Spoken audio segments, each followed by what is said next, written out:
myself again. But it's the only way you're ever gonna learn. You look back and it's all in the past. I'm dwelling on that.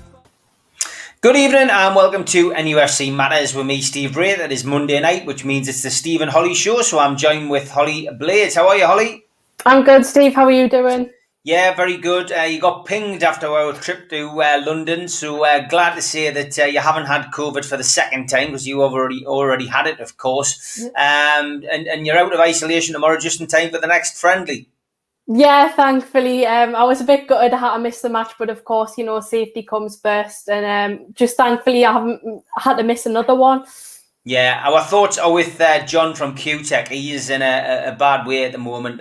So John might be in the chat, I'm not sure, but he certainly said he would try to watch it. He's been in and out, and he hasn't been doing the hokey cokey. He has had a rough old time with COVID. He's on the mend. It's been an aggressive variant that he's had, but we wish him well, as we did on all the shows. Get well soon, mate, and let's hope you're fighting fit soon and back to doing what you do well. You've got a bloody 24-hour pool competition to organise, never mind anything else. So get well soon, John. Hope everything goes okay at the hospital and you get yourself sorted.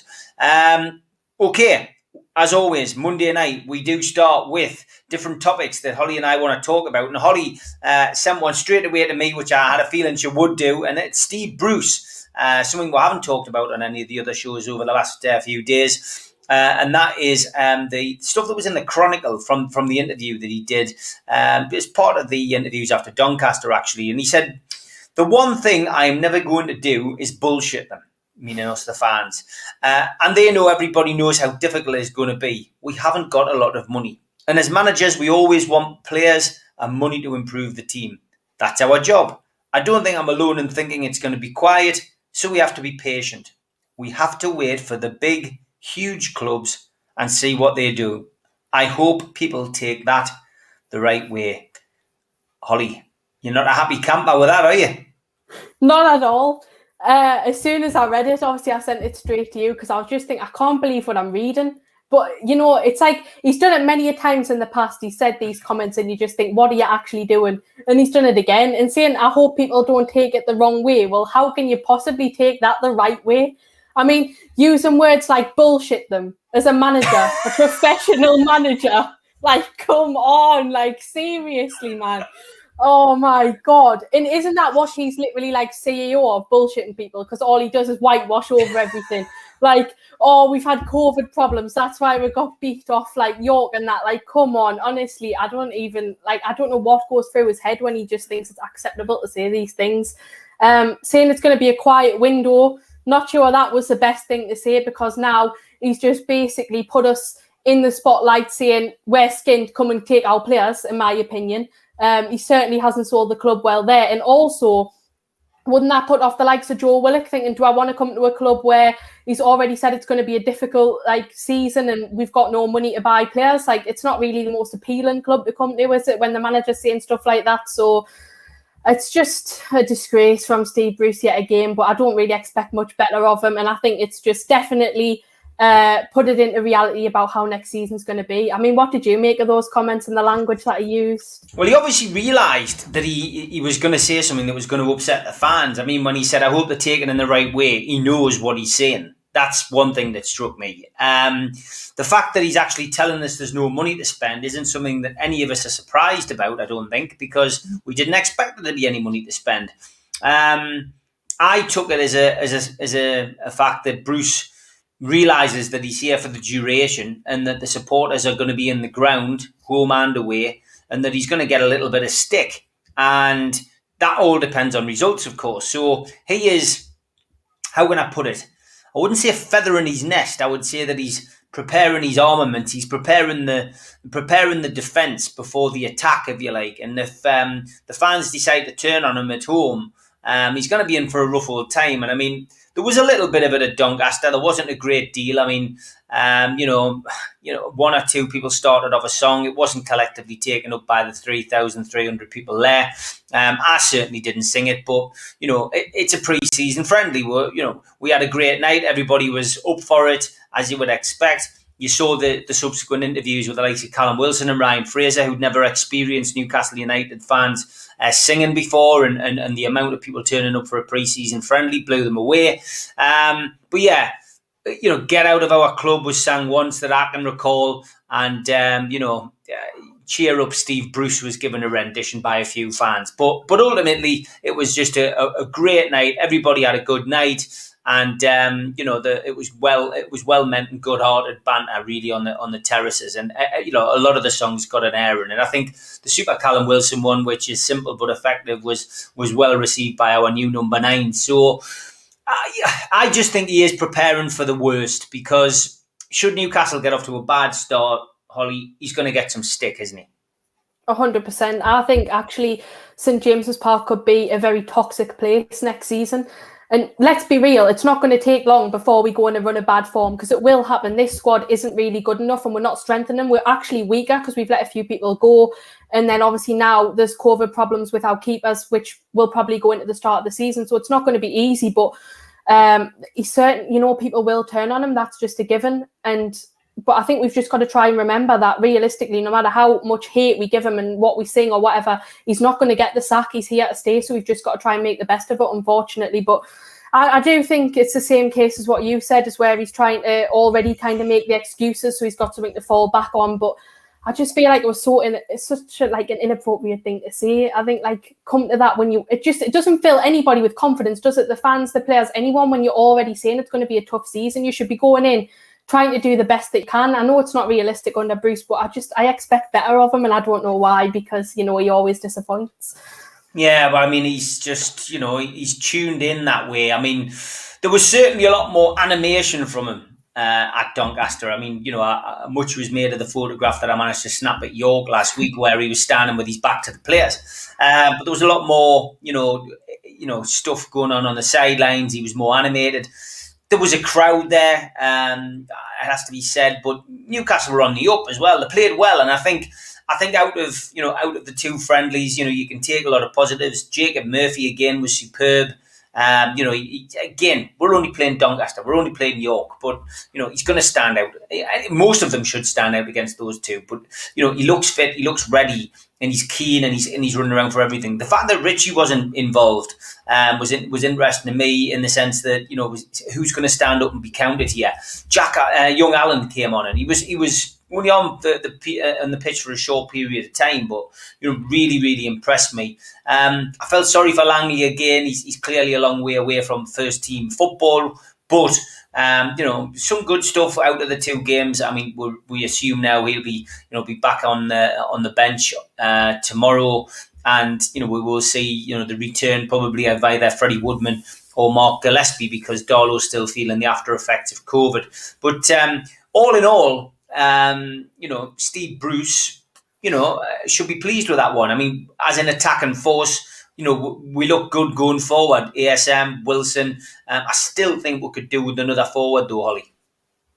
Yeah, I definitely agree. Of course, there's rumours going around that Muto might be leaving the club, which, to be honest, I'm quite happy about. I don't really. I was going to ask you, what do you feel about that? Because Muto, $54,000 a week, he's taking, if those figures are correct, a hell of a lot of money for somebody who's not getting a game. Yeah, it is, and I think even the signing fee when we first bought him was 13 million or something, which again was just far too overpriced. Now he's on big wages, and you can clearly see he's not a Premier League striker. He's not going to do anything, so he's wasted at the club. I'd rather let him go out on loan, but then obviously you're left with, say if Wilson gets injured, you're left with Gale and Joe Linton, which we know is not good enough from last season's experience. So we definitely need to be signing someone, but I just can't see it happening, unfortunately. And even if we could get a good loan, or just another just a kind of a striker that'll hold the ball up, not even one that's gonna get you 10, 20 goals, whatever, just someone that's decent. But Muto, definitely not. But definitely we do need to prioritise the striker. And midfield as well, that still concerns me. I know there's some players that stepped up and the Longstaffs are there, but I just feel like we need someone else in the midfield. Yeah, Greg Monks is asking, were there any anti-Premier League chants? No, there wasn't, but give people time, I think, is what I'd say. I can imagine that the people who think about these kind of songs might be coming up with something. I hope they are anyway. I think there'd be plenty people would be up for singing that kind of stuff. But yeah, there wasn't any, Greg, which, and as I say, get out of our club. I think it's done its job. He does want to get out of our club. Not really sure there's any point in singing that song anymore. And like I say, Andy Steve Bruce stuff, I get it. I get why people want to sing it, but I really don't think it does us any good. And it creates that atmosphere. We've made an impression on the players that count. Like the likes of Callum Wilson, etc. Ryan Fraser looked good, by the way. Again, it's only against Doncaster, but he looked interested. He looked keen. You could see the enthusiasm. Don't hear him speak very often, but his enthusiasm when he was interviewed by NUFC TV after the game, he was blown away, by the response, and he scored a goal. He set one up, and let's hope that Ryan Fraser could be utilised, and we could see a different Ryan Fraser to what we saw last season. It goes without saying, Jeff Hendrick was absolutely pony again. It was probably the one thing every single person agreed on that I stood next to and spoke to that night. How on earth Hendrick plays is beyond me. Sean Longstaff, again, good to see him get minutes under his belt. I'm still not convinced that he's come back from that injury, that he got. I still think it's either playing on his mind or it's affected his game, and it's not the same Sean Longstaff that we saw. But give him time. You don't become a bad player overnight. I just sometimes think some players take a bit longer to recover from the kind of injury that he had. A little bit longer. I saw it at non-league level. People get the same injury, and it's that fear almost of getting stuck in or going in for challenges, and it can change your game because it's mental. It's a psychological thing. So let's see how he progresses. And I didn't understand. I still to this day do not understand Steve Bruce putting Hayden in at the back. I understand it. I do understand playing Hayden at the back when we have no other option, when we don't have any centre halves available. We had centre halves aplenty against Doncaster. Playing Hayden at the back, I don't understand what he's getting out of that. Keeping him happy, is it putting him in the shop window to go to another club? Well, if so, I'm sure nobody's looking at him as a centre half. They're looking at him as a midfield player. I'm not sure. I don't understand what on earth he's getting out of that. But we will see. Jeff says he's getting his retaliation in first. Similar to what I was saying, yeah. Peter Robson, realistically, who can we pick up in the window, Holly? I think if we get anyone, we're going to have to be looking in the loan market. There is a few loans coming up that from big clubs. I know we've been linked with a couple of players like from Chelsea and stuff like that, which I'd definitely be wanting to look into. There's a link with a Man United player today. But I think loans is where we're going to have to be prioritising, because it's clear that if we do get any money to actually sign a player, it's probably going to be like the 2 million kind that I don't really think we should bother with, because they're just short-term players that realistically aren't going to have a future at the club, and they won't get much game time, and they're just going to be blocking up the wage bill, adding numbers into the squad that just isn't needed. So I'd rather just get decent loans, but leaving the amount of time that we now have, then you start to worry thinking, well, are we going to panic buy at the end of the window and just get all these loans in that actually don't make a difference? Your likes of your Lazaros, your Bentalebs that we saw a couple of seasons ago, and your Danny Roses even for that matter. I just don't want that to happen.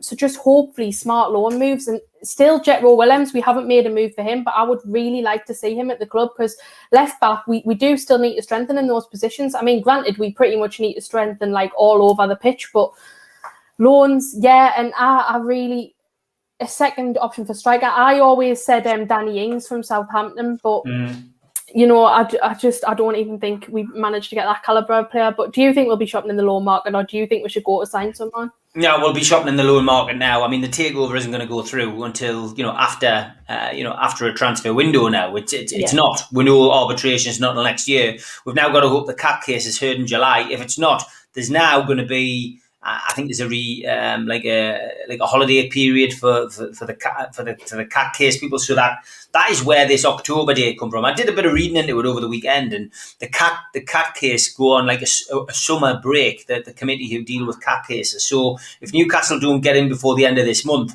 only 5 days time, then we're looking at October. So October is when the recess is over, and that is when the next CAT case is heard. So yeah, I mean that is that's our transfer window absolutely knackered, you know. So we know we're shopping in the loan market. Steve Bruce has told us there's no money. So ultimately, we are shopping for loans and hoping for the best. And we're getting, and at the moment, it's silly season. We're getting linked with every single player that's available. And, you know, it comes to that period, and I say this time and time again, you know, the last couple of transfer windows we've been doing NUFC Matters. Ignore the papers. Just completely ignore them. Ignore the rubbish on the internet, because this is just speculation.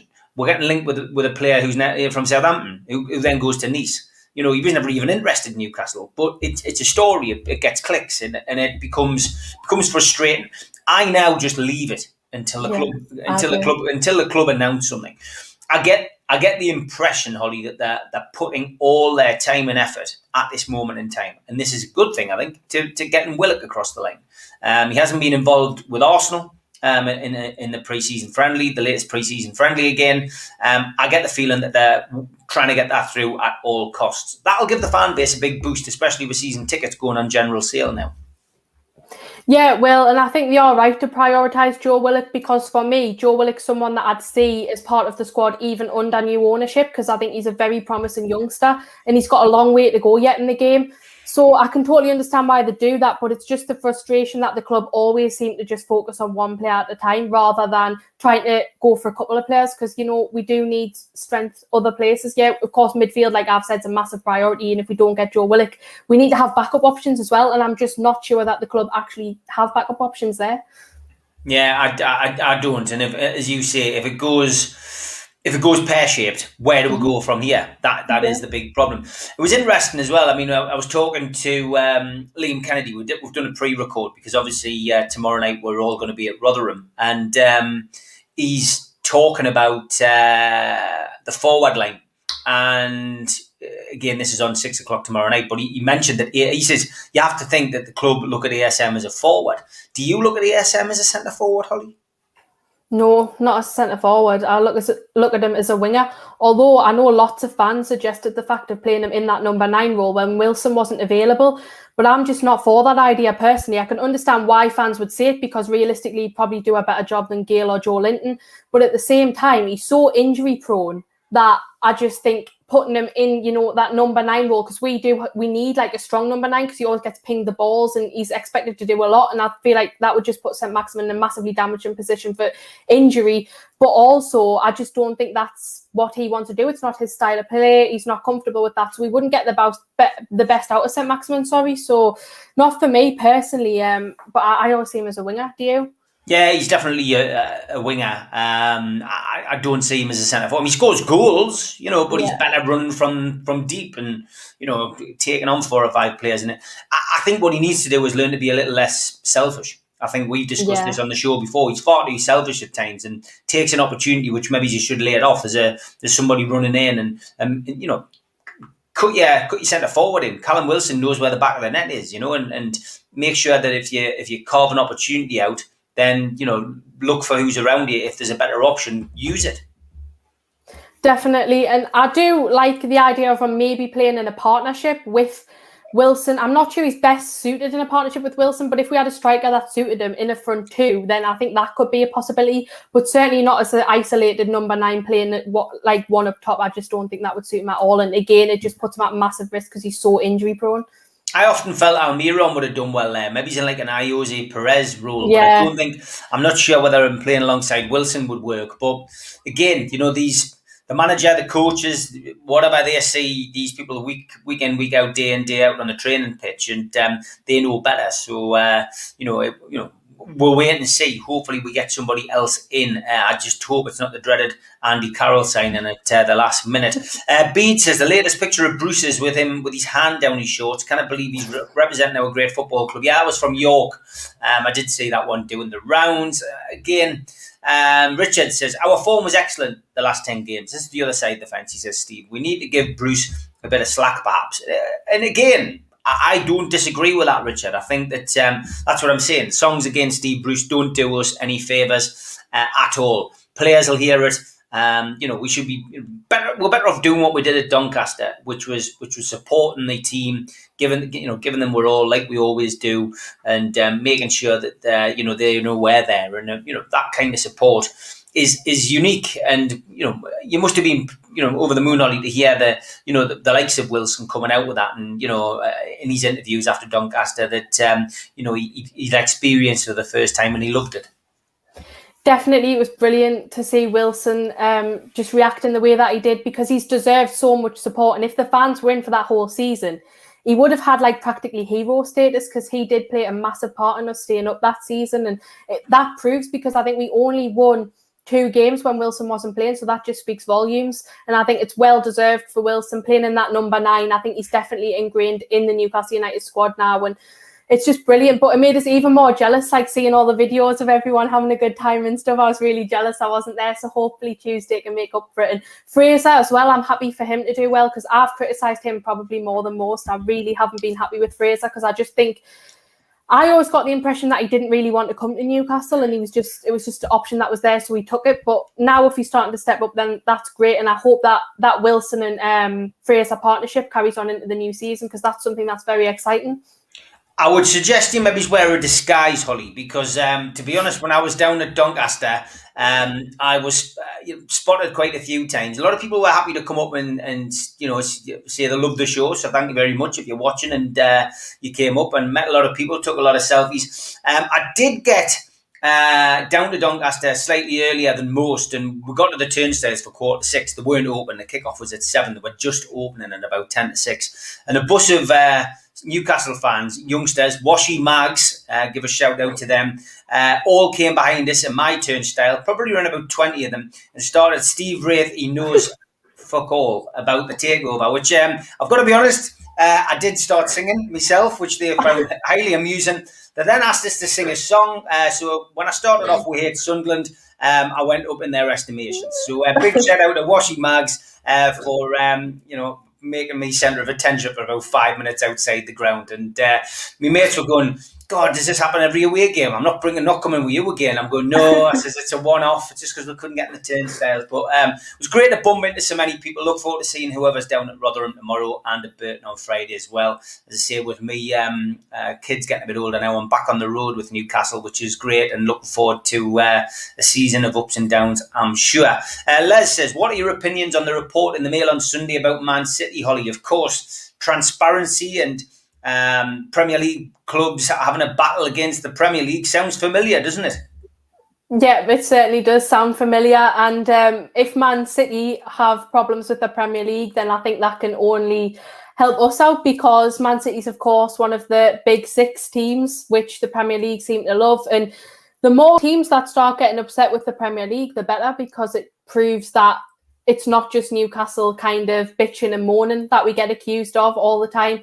So I think the Premier League's definitely got a lot of pressure on them. They're certainly in the spotlight at the moment, and long may it continue, to be honest, because like I said, we need as much pressure on the Premier League from all angles for as long as possible, because they have been corrupt and they're not fit and proper. They don't carry out their tests properly, and the football clubs just aren't treated properly by the Premier League, and there needs to be massive investigation into who's governing that board massively. So good news for us, in my opinion.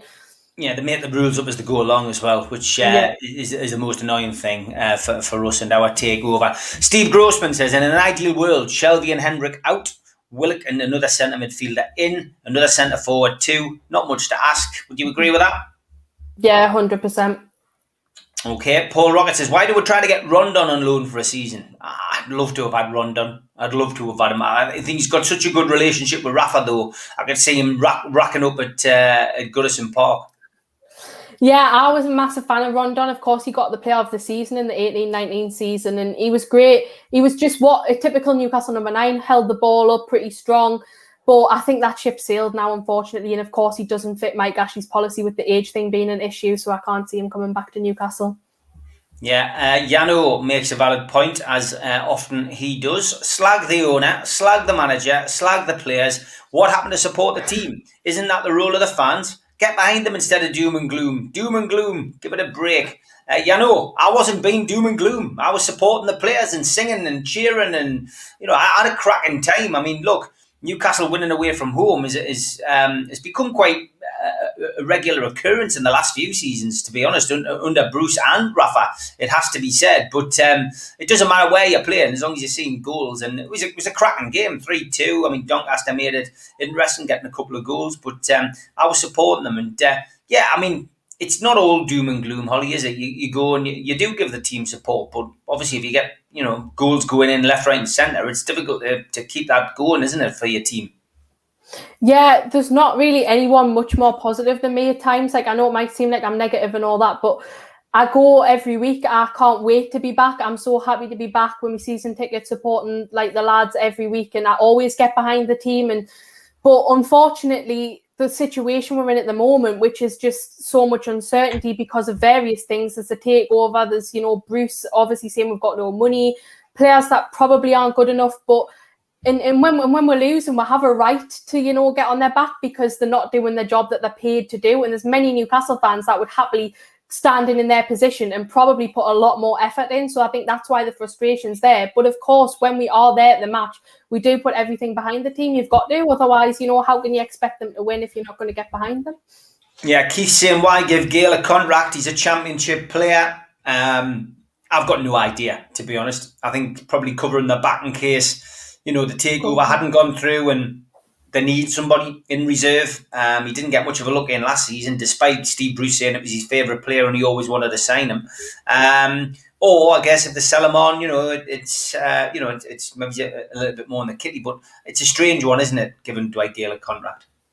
It is. When we first gave him that contract, I wasn't joyed with it or anything like that, but I was kind of happy in a way because at that point it looked like we were going to be in a relegation battle when the talks first started happening. And if we went down to the championship, then I'd be really happy to keep Dwight Gale. But once we were safe, then I was like, yeah, I wanted him to go. I can understand why they've kept him. But again, he's on like a long-term contract. I think isn't it something silly like 6 years or something? He should have only had a year. Dave Beanie is asking, has everybody received their tickets for tomorrow? I know I've definitely got mine. Holly, did you get yours? Mine. Yeah, I've got mine. I haven't got Burton ones yet, No, my Burton one hasn't come either. You need to maybe contact the box office ASAP, Dave. Maybe get up there tomorrow and see exactly what is going on. Good luck with that. It sounded like organised chaos today with the season ticket size of thing. Make sure the money's come out of your bank account. But it's all those kind of issues with Newcastle United's ticket office.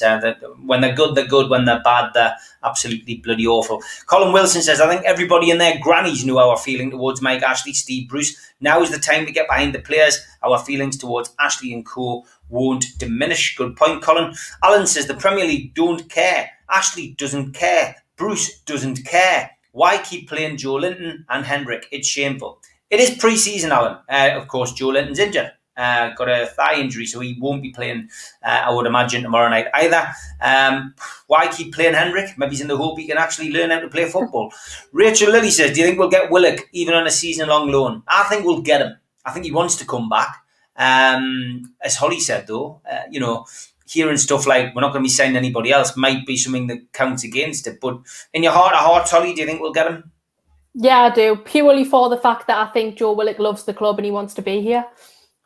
Yeah, Tom reckons Ross Barkley would be a good signing. I don't think you'll get any disagreements from you or me on that, but I think if we get Willock, we're not going to bother going for another player in the midfield area. Yeah, to be honest, I'll be happy if we got a couple of midfielders because I think we need a lot more strengthened in that position because not any of the midfielders, bar Hayden, really up to scratch for me, but I can't see us getting more than one. I think that's, more than the club's capable of at the moment, to be honest. Yeah, Trull says Lewis looked good in the Friday game. Lewis, we discussed this last week, but didn't seem too confident after the York game. Actually gave an interview saying that struggling with a formation that will play under Bruce. Yeah, it doesn't surprise us, but I said that since the day he walked into the club. Everyone was saying, oh, it's a brilliant sign, and Liverpool were after him. He's got all this pace and that. But I seen him play and I just thought this signing makes no sense with the system and the type of football that we play. It's for an attacking team that doesn't have five at the back. He's more of a wing back type of player, and we've been playing with a flat back four a lot of times. But even when we played with a wing back, it just hasn't been suiting him. because we let so many goals in, because the midfield's very shaky, we need a defence that's very solid and doesn't allow goals in. But for me, Lewis isn't defensively minded. He's more of an attacking-minded defensive player, and it just doesn't work for me. And I don't think he's going to make it in this side of things, stay the same. Big shout out to our sponsors, Spider VPN. They have been with us for the last few months and they are staying with us. Great to hear that. Thank you, lads, Nathan and Gareth. Top boys. Google Spider VPN comes up at the top of your Google search. They will help protect your computer, protect your passwords, protect your photographs, protect everything on your computer. So Google Spider VPN tonight. Skipsandbins.com. Again, they have been with us for the last few months as our main sponsor. Telephone 0800 25 45 25 3.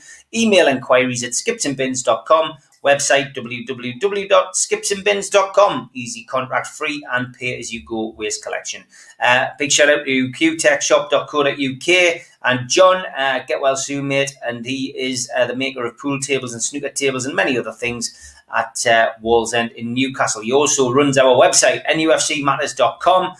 Get yourself onto there. You can purchase some of our wonderful t-shirts. And there was a new range that John actually launched last weekend. The over-the-wall t-shirts for £15 and the London Calling t-shirts. Rob Lee there and Les Ferdinand. So get them on the website, nufcmatters.com. Quick shout out to the talk-ins we've got going ahead as well this coming month in August. August the 19th, we have talking with myself and Supermac at the Farmhouse Kitchen. And that will be £10 a ticket with food, and it is at the Farmhouse Kitchen. Google the Farmhouse Kitchen. They're on Twitter and they are on Facebook.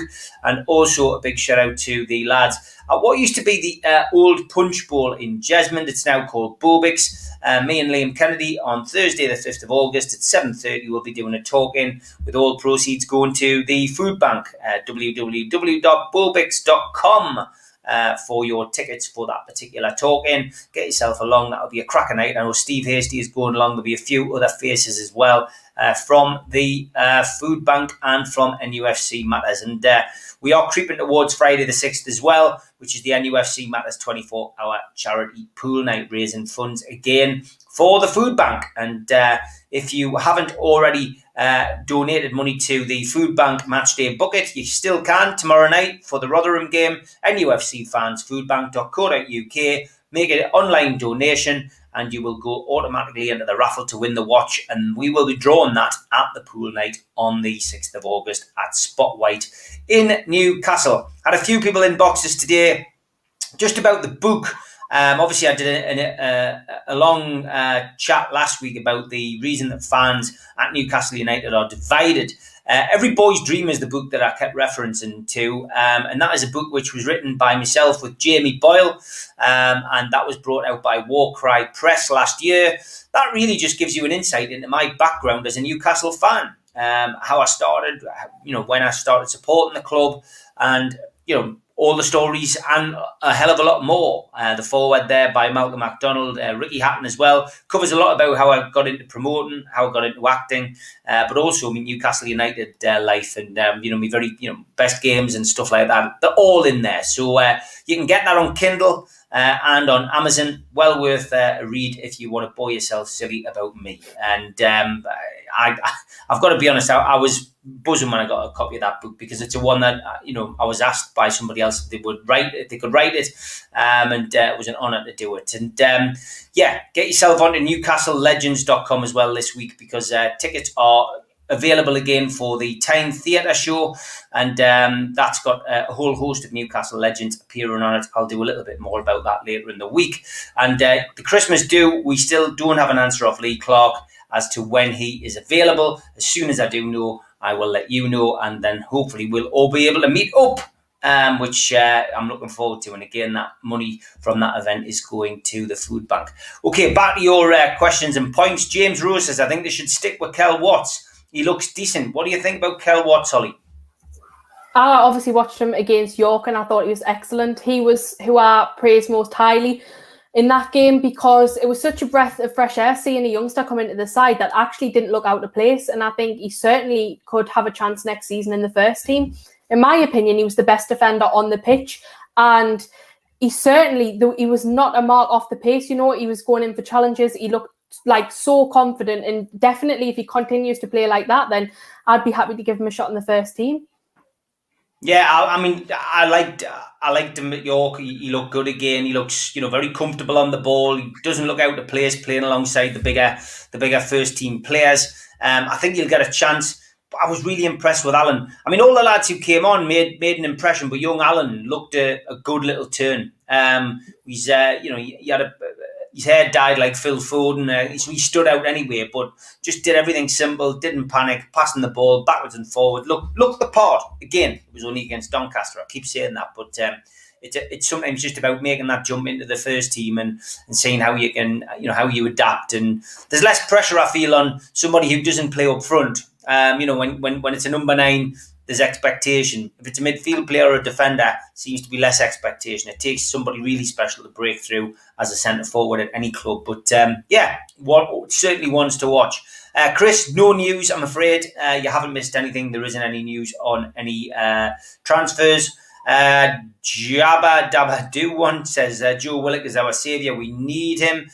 Richard Morris says I hope Willock comes. However, other clubs will want him too, with better ambitions. Sadly, yeah. Well, I mean, obviously we've heard, of course, potentially Everton. Maybe he's interested.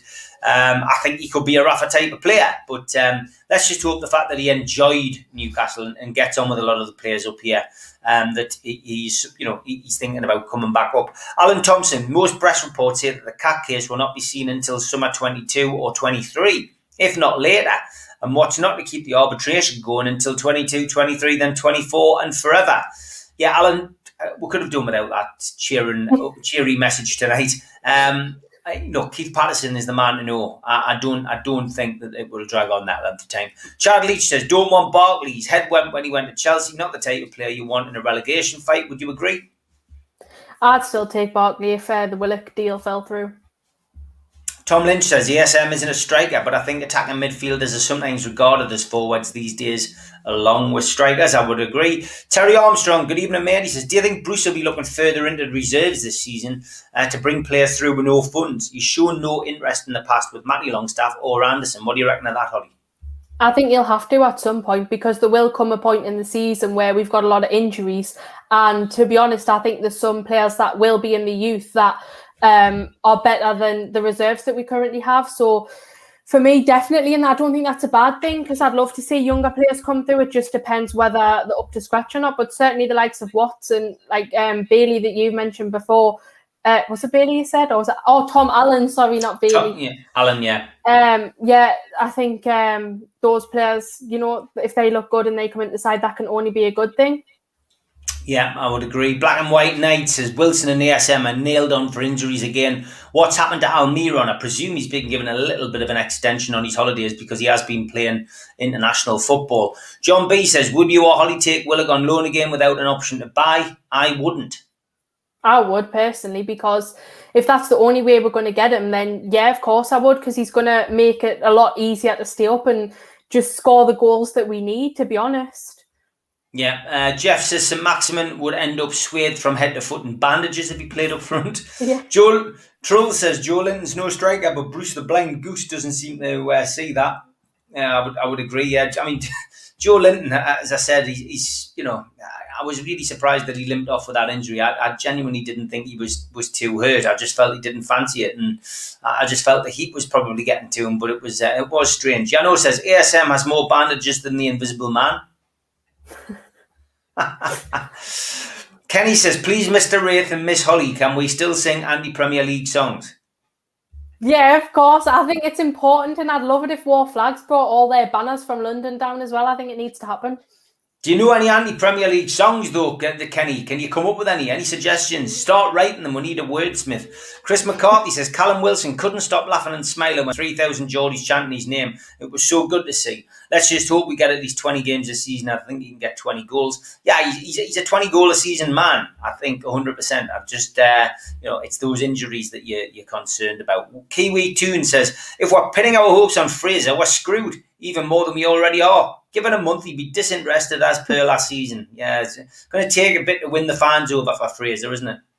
Yeah, I think Kiwi too might be my account in disguise because that's something I would say. But I'd love to see him do well. Of course, I would. But you've always got that bad feeling, haven't you? But if he links up with Wilson, then there is a chance there things will work out. Blue Moon Boy says, I think anyone that plays across the front three is classed as a forward, like how Sterling and Saka were played in the Euros. Yeah, I mean, Liam's caused controversy, and it's because I've let the cat out the bag. That's what he says tomorrow's show because we pre-recorded it. But yeah, I see what you mean. I think you're right. Yano says, if we play the season the way we played after Jones arrived, we'll be sound. And I would agree with him on that. Yeah, I would as well. I think it's a massive plus that we've got Graham Jones. I'd be a lot more worried if it was just Steve Bruce again. Yeah, Dave, we did cover that slightly earlier, so you'll probably have already caught up with our views on the Man City thing. But yeah, it's again, it's head scratching, isn't it? And they're trying to keep it quiet. All of that could be beneficial for our case. Alan Thompson said, we made £130 million last year from Sky. Did Brentford and Norwich? Where's the money going? Yeah, Mike Ashley doesn't want to spend any money. There was somebody made some kind of comment over the weekend where they said it's like when you sell a house and the deal's going through and then you realise the boiler's gone, then the last thing you're going to do is spend money on replacing the boiler. And that's what Mike Ashley's doing. He's not going to spend any money because he sold the club as far as he's concerned. I think that's probably a good analogy. Definitely. I said before, it's like on paper he's the owner, but mentally he's walked away. He walked away probably over a year ago now. It is a worry that, he does need to protect his investment, which we always keep saying, because there is a chance we could go down. But I think we'll have enough to stay up this season, of course. Yep, Tim C says it'll be interesting if Armstrong goes for a big transfer, whether the 40% sell-on goes towards transfer or loans. It certainly will. Mark, I wouldn't normally read this out, but he says, Paddy Conroy says you're a shirt lifter. Is that correct? No, I'm a married man, and actually, it is my 18th wedding anniversary today, and I'm very happy in my relationship. I've got some wonderful kids, and I've got a nice house. I don't live in a shed and talk crap. So I hope that answers your question. Basic MTB says Steve Bruce is a genius. Thanks, mate. Wonder if you support Sunderland by any chance. It's only a matter of time before a premium club punts and buys Armstrong. Blue Moon Boy. We've been through this before with Armstrong. For me, ultimately, the signing of Armstrong or Tony, I think would be bizarre for Newcastle. I don't think it will happen for starters. I know we could get Armstrong for 12 million. That's round about that price anyway. But I just don't think that's going to happen. No, one, I think it would be quite embarrassing because we've let them go and then now we want them back. But two, they haven't actually proved anything in the Premier League yet. It's just in the Championship. Dwight Gale looked fantastic in the Championship, so you've got to keep that in mind. Yeah, I just think it's the Championship and the Premier League are a million miles apart, and that they're getting the gap's wider. It gets wider every season. I want to ask you a question, Ollie. Actually, vaccine passports talked about for October. Essentially, now I'm 49. I've had both my jabs. You're 16, coming on 17. You haven't had both your jabs at all. So if it comes to that. Are you happy to have your jabs? You've had COVID as well. So would you have your 2 jabs if they offered it to you before October? Yeah, well, I've always wanted to have the vaccine anyway. It's something that I really wanted because I feel like it's a responsible thing to do to protect other people as well, more importantly than myself. Because obviously people around me has been affected by COVID. But definitely if I got the chance, I'd love to see it. I think 16, 17 and 18-year-olds definitely need to be vaccinated because we're in environments like colleges and things where, like, say, for example, Newcastle College, there's like 16,000 students. That's high for COVID. So I think it's quite irresponsible, actually, that those age groups aren't vaccinated. And as well, it is a working age group as well. A lot of people my age have jobs. So I hope that they do bring it in. If they do, then I'm more than happy to have the vaccine. But of course, that won't affect me, I believe, at the moment with the vaccine passport going to match, because I think under 18s are obviously exempt because it's not our fault. But I do think it's the right thing to do personally for the vaccine passports, just because it just, it limits that risk of people that are vulnerable to COVID being not able to go to the match. But now if everyone's vaccinated, they'll feel more safe. Yeah, it's a strange situation to be in. I think, I understand why they're doing it in October, obviously, because from their perspective, everyone who should have been offered the jab will have been jabbed, not just once, but twice by then.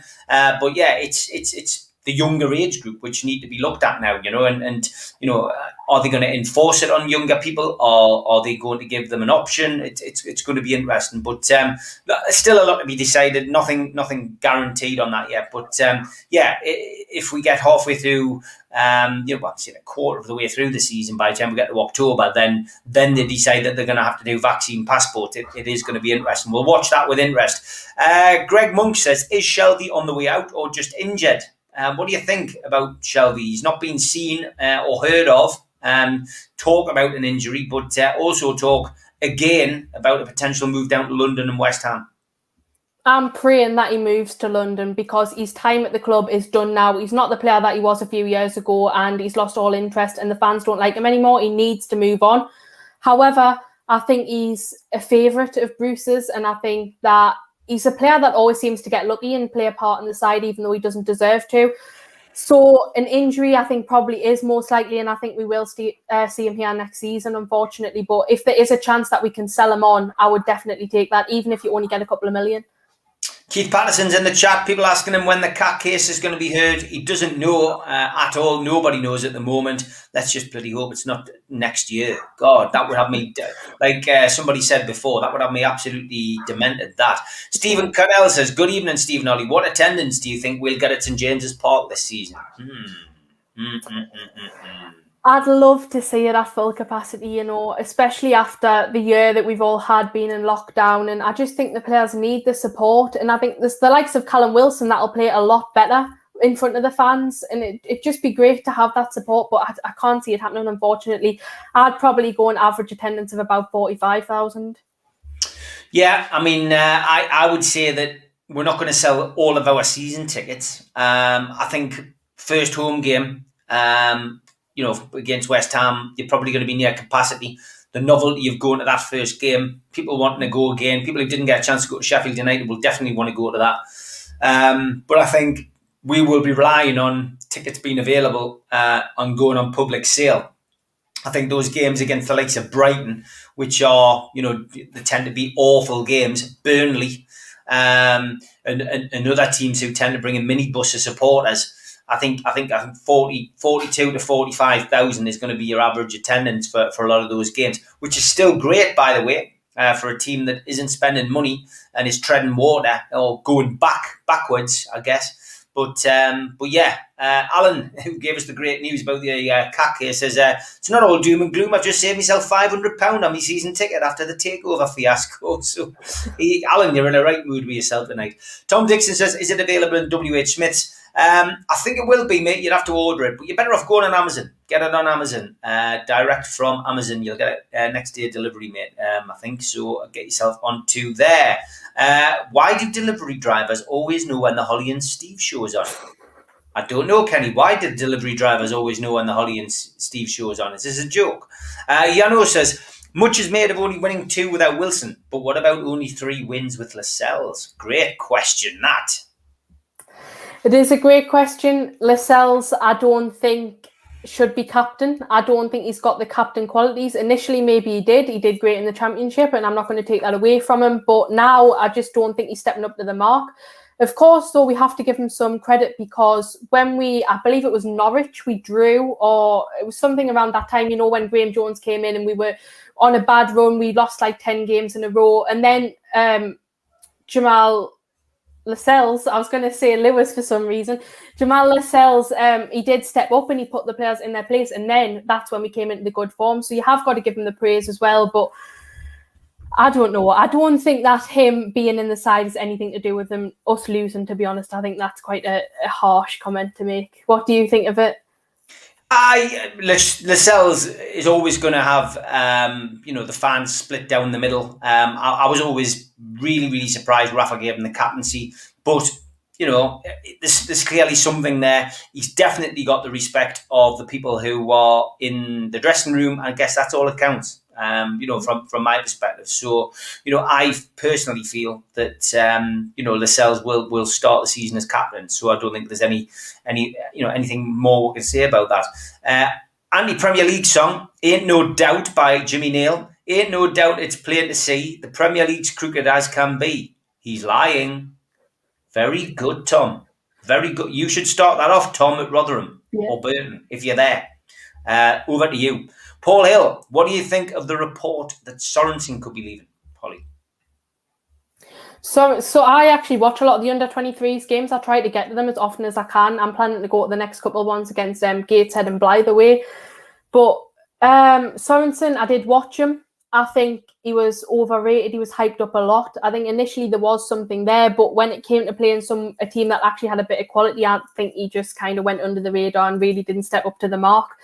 So if he does leave, I don't think it's going to be a loss. I don't think he's going to be someone that's going to come in a few years, be an absolute world beater, and we're going to think, oh, damn, we let him go. I don't think that's going to happen with Sorensen, unfortunately. I just think it was a case of he just got overhyped for some reason by, the media. And for what reason, I'm really not sure. Because like I said, I've seen him play a fair few games and he wasn't really anything overly special. No, definitely not. Didn't do very well at Sunderland that game. One game, of course, can't really judge anybody on one game. But when we played them in the Pizza Trophy, I thought I expected a lot more from him and didn't seem to rise to the occasion. So, that's our opinion on that. Yano says, Bruce doesn't have a problem playing young players. Willock is young. He has a problem playing young players who he feels aren't good enough. For example, Matty Longstaff. Yeah, very, very strange scenario that with Matty Longstaff, especially giving him his debut, letting him break in. Something clearly not right with that situation. But look, new season, Graham Jones is there. Let's see what happens. Fraser was always moody in Dad's army, but don't worry, Jones will sort him out. That's before your time, Holly. It was, but I get what you're going on about. Stu says, congratulations on your anniversary, Steve and Mrs. Wraith. Thank you very much.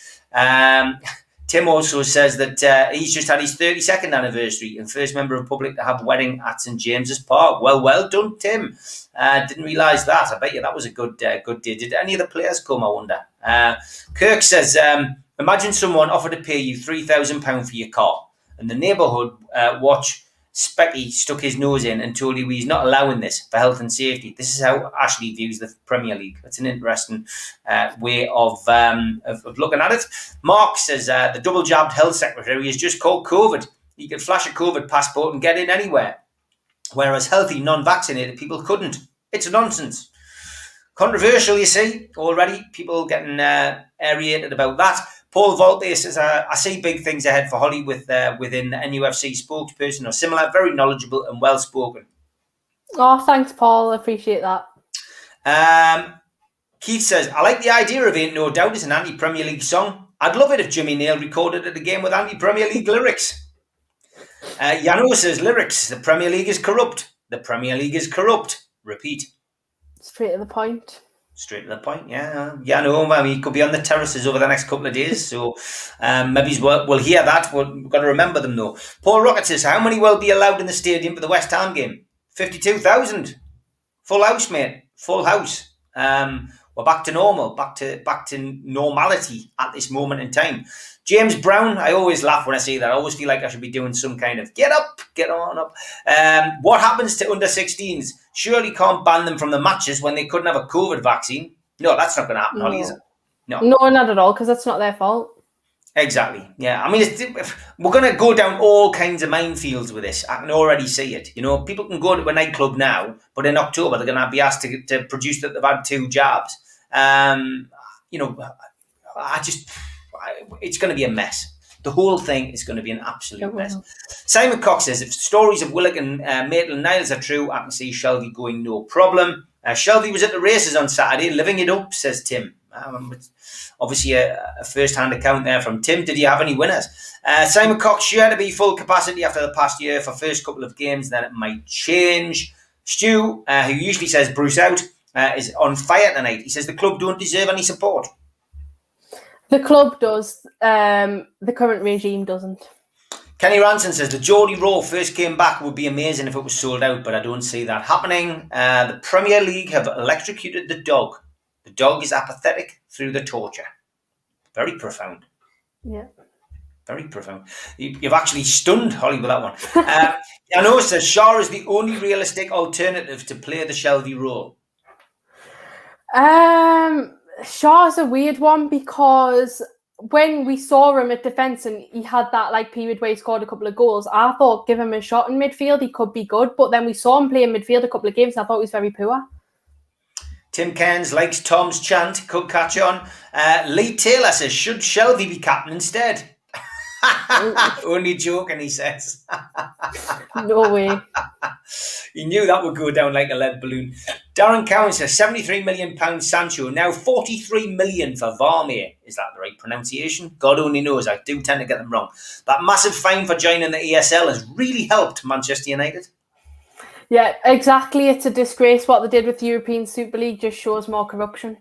Yeah, it does. Keith Rose says, I got me a copy of Every Boy's Dream on Amazon before Christmas last year. An excellent read over Christmas and New Year. Thank you very much, mate. Andrew says, why doesn't Ashley buy Willock the way other clubs do and pay the transfer fee over the length of the contract? If a 5-year contract, pay $4 million a year for 5 years. It would leave $6 million left of the budget. It is a possibility, but it's a joke, like, to be honest, that we can't just pay the 20 million. We should just do it. Yeah, okay. Stu says, I've got a feeling Manchester City are going to outspend us this transfer window. I would agree. Tom Lynch says, I'm not going to Rotherham or Burton, unfortunately, but anyone who is, by all means, take it on. So there you go. Get yourselves writing Tom's song down. Tom, you better send us it on Twitter, and I'm going to retweet it, Tom. That's the best thing to do, because I'm off to do another pre-record of the Retro Show for Wednesday, because that's when I'm having a night out for my anniversary. And I'm also interviewing Kelly Maloney tonight, which will be out on Saturday, the former boxing promoter. Lee Taylor, apart from Sorensen's accent, I haven't seen anything from the lad. There was a lot of hype around him. Mutu off to Greece, apparently, says Burton Court Table. Kenny Branson says, we've let Ivan Toney go. That was a big mistake, in my opinion. Muto should be given a chance, says Tom Dixon. What do you think about that?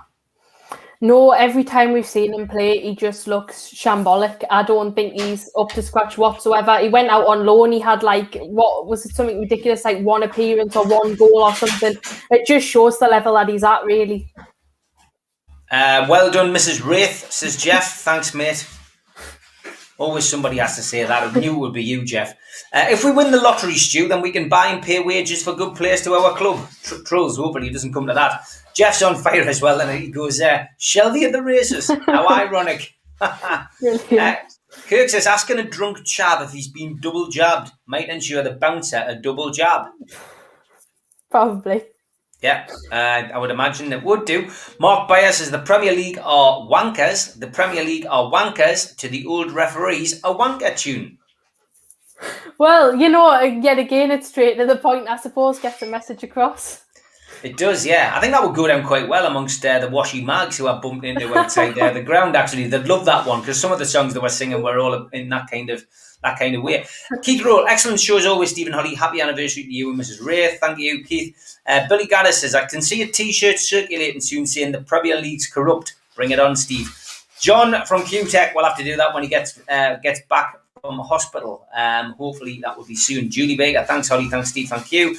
Happy anniversary, thank you Tom.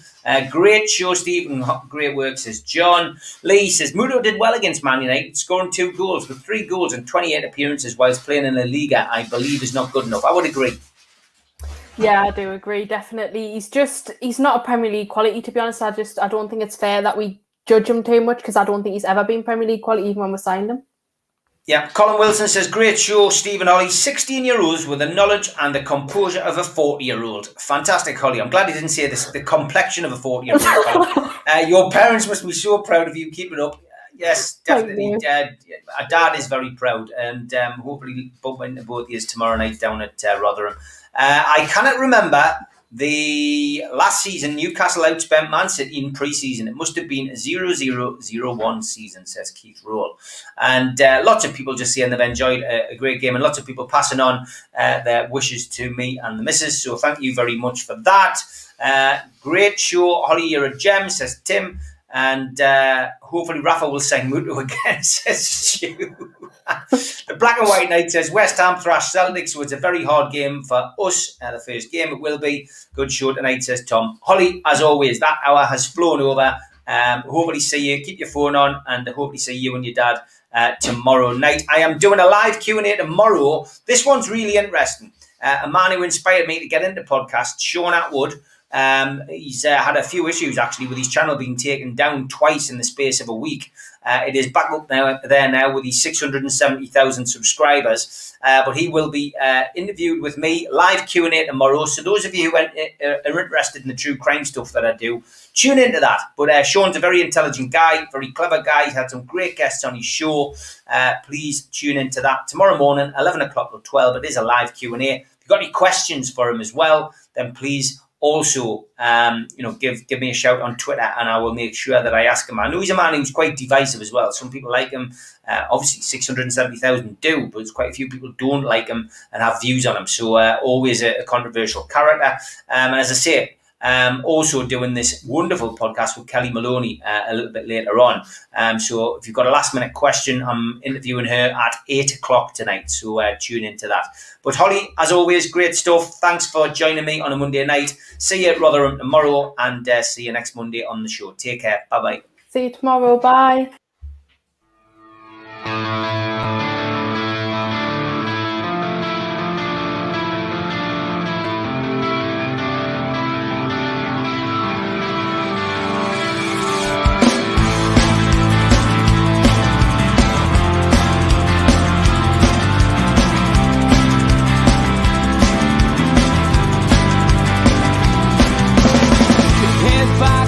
Critics attack. It feels like I've been talking to myself again. But it's the only way you're ever gonna learn. You look back and it's all in the past.